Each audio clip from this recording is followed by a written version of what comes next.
127 নং ৰাষ্ট্ৰীয় ঘাইপথৰ কাষত চলিব প্ৰশাসনৰ উচ্ছেদ অভিযান। 127 নং ৰাষ্ট্ৰীয় ঘাইপথৰ কাষত থকা অবৈধভাৱে গঢ়ি উঠা ব্যৱসায় প্ৰতিষ্ঠানসমূহত চলিব প্ৰশাসনৰ বুলডোজাৰ। NHIDCL জাৰি কৰিলে ৰাষ্ট্ৰীয় ঘাইপথৰ কাষত থকা ব্যৱসায়িক প্ৰতিষ্ঠানসমূহলৈ নিৰ্দেশনা পত্ৰ।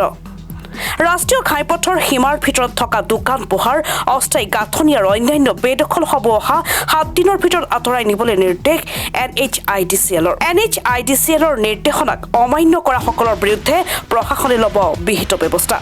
ৰাষ্ট্ৰীয় ঘাইপথত সঘনাই সংঘটিত হোৱা পথ দুৰ্ঘটনা ৰোধ কৰিবলৈ এই পদক্ষেপ NHIDCLৰ।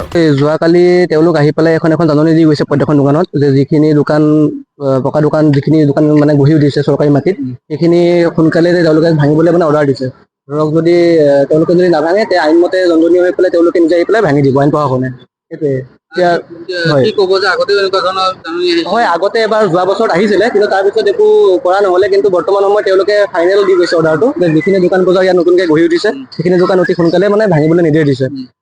তেওঁলোকে নিৰ্দেশ যদি দিয়া যদি নামানে তেওঁলোকে নিজে ব্যৱস্থা গ্ৰহণ কৰিব, ডিচি জানি পেলাই ভাঙি দিম বুলি কৈ গৈছে। আৰু আপোনাৰ কিবা দোকান আছে? মোৰ দোকান নাই বাৰু, মোৰ ধাবা এখন আছে। তাৰ ধৰক মোৰ একো ক্ষতিসাধন নহয়, মোৰ পাৰ্কিং প্লেচটো যিখিনি আছে তাত পৰিছে, বাকী মোৰ কোনো ক্ষতিসাধন হোৱা নাই।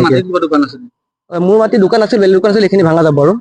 হয়, ইয়াত 3খন দোকান আছিলে, 3খন দোকান আৰু ভাঙা যাব।